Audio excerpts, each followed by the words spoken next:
거룩하신 하나님, 은혜와 사랑을 감사합니다. 한 주를 시작하고 하루를 시작하는 이 시간에 주님 앞에 나와 기도로 주의 얼굴을 보게 하시고 만남을 허락하게 하심에 영광을 올려드립니다.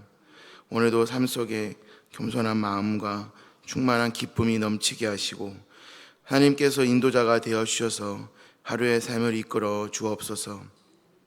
세상의 여러 소리와 이들 속에서 분별력 있는 마음과 행동을 하게 하시고 오늘도 함께 하시는 주님을 높이는 삶을 살게 하옵소서. 모든 영광 주님께 돌려드리오며 예수님의 이름으로 기도드립니다. 아멘. 오늘 말씀은 구약성경 열왕기하 1장 13절부터 18절입니다. 열왕기하 1장 13절부터 18절입니다. 구약성경 561면에 있습니다.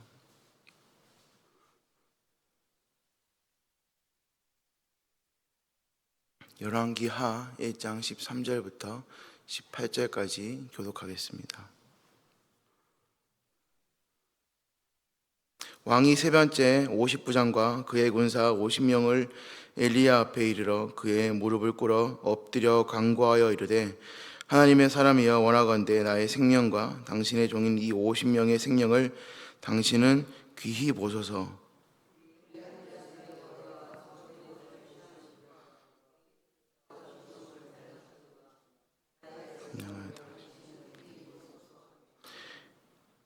여호와께 사자가 엘리야에게 이르되 너는 그를 두려워하지 말고 함께 내려가라 하신지라.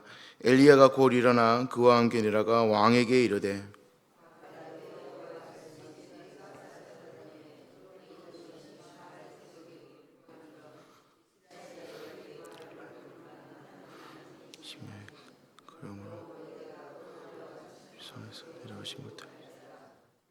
반드시 죽으리라.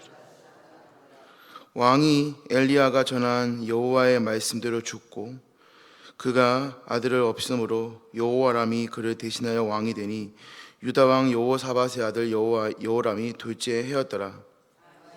행한 그 남은 사적은 모두 여호시라의 역대 지략에 기록되지 아니하였느냐.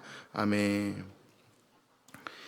오늘 본문의 말씀은 유다 왕 아하시아 왕에 대한 내용의 말씀이 기록이 되어 있습니다. 오늘 본 말씀은 이 한 사람의 겸손한 말과 행동이 하나님의 말씀을 변화시키고 또 오늘 선지자 엘리야의 마음을 변화시킨 내용이 오늘 본문 말씀에 나타납니다. 오늘 본문 말씀 유다의 왕 아하시아 왕이 병들어 오늘 죽게 되자 그 바알세붑이라는 우상에게 자신의 병세에 대해 이 아하시아 왕은 물어보려고 하였습니다. 하지만 하나님께서는 엘리야 선지자를 보내어 이 책망을 하셨습니다. 그래서 화가 난 이 아하시아는 두 차례나 오늘 말씀해 보니까 50부장을 보내어 이 엘리야를 체포하려고 하였지만은 이 하나님의 권능 앞에서 실패하고 말았습니다. 그들은 오만한 태도로 엘리야에게 나아갔다가 하나님의 이 불이 내려서 소멸하게 되었습니다.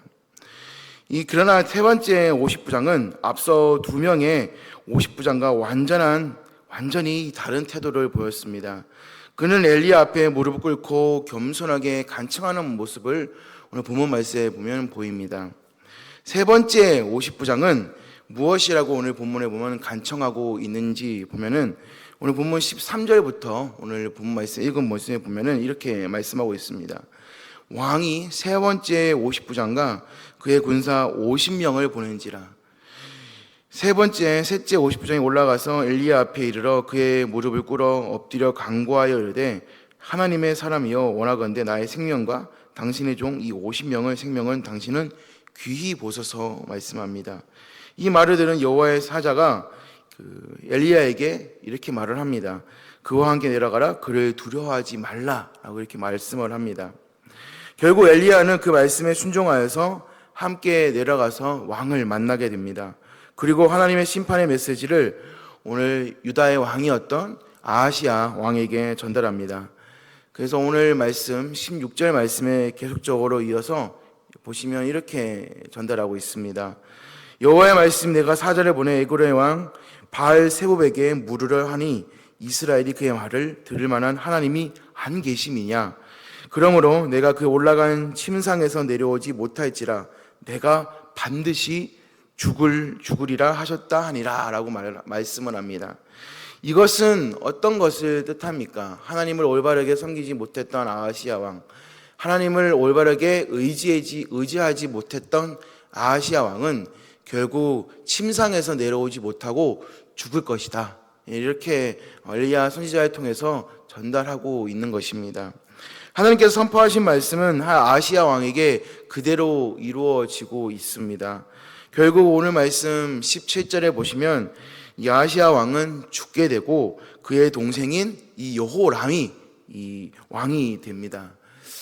오늘 말씀을 통해서 우리가 알 수 있는 것은 겸손함으로 자신의 생명을 건진 세 번째 50부장에 대한 이야기와 하나님의 말씀대로 순종하여 아하시야에게 하나님의 말씀을 전단 엘리의 모습을 통하여서 우리는 겸손함에 대해서 또 배울 수가 있습니다. 세 번째 50부장에 대한 태도는 앞서 두 명의 50부장에 대한 태도와 확실히 다름을 볼 수 있습니다. 그는 엘리야 앞에서 겸손히 엎드려 자비를 구했습니다. 이런 겸손한 태도가 그와 그의 부하들의 생명을 구할 수 있었습니다. 잠언 3장 34절 말씀에는 진실로 구해 그는 거만한 자를 비웃으시며 겸손한 자에게 은혜를 베푸신다 말씀합니다. 하나님은 교만한 자를 물리치시고 겸손한 자에게 은혜를 베푸시는 분이십니다. 우리도 오늘을 살아가지만 사람과 또 하나님 앞에서 겸손한 태도를 가질 수 있기를 바랍니다. 겸손함은 우리를 보호하고 또한 내 주변 사람들을 보호할 수가 있습니다. 하나님의 은혜를 경험하는 우리가 이 그리스도인으로서 가장 핵심적인 요소가 될 수 있습니다. 둘째는 바로 하나님 앞에서 하나님 말씀에 대한 순종의 중요성입니다. 엘리야는 하나님의 사자의 말씀에 순종하여 이 세 번째 오늘 말씀의 50부장과 함께 내려갔습니다. 이 위험할 수도 있는 상황이었고 많은 사람이 하나님의 말씀을 믿지 못하고 순종하지 못하는 상황이었지만은 그는 망설이지 않고 이 하나님의 말씀을 그들에게 전달했습니다. 요한복음 14장 15절 말씀에 보면은 너희가 나를 사랑하면 나의 계명을 지키리라 말씀하신 것처럼 우리가 하나님을 사랑한다면 우리가 생명을 걸고 하나님의 말씀을 순종해야 됩니다. 제가 어제 우리 초등부 아이들한테도 순종에 대한 말씀을 전달했는데 아이들은 순종에 대해서 무슨 말인지 잘 모르는 듯한 얼굴 표정을 지었습니다. 근데 아이들은 이제 가장 순종에 대한 말씀은 자기 부모님한테 이제 잘 말을 하는 것처럼 얘기를 했습니다. 부모님의 말씀을 순종하는 것, 선생님의 말씀을 순종하는 것, 목사님의 말씀을 순종하는 것처럼 우리 오늘 말씀에 나온 50부장과 엘리야는 하나님의 말씀을 순종하였습니다. 그러나 때로는 그 순종이 우리의 마음을 불편하게 할 때도 있습니다. 또 위험에 처하게 할 때도 있습니다.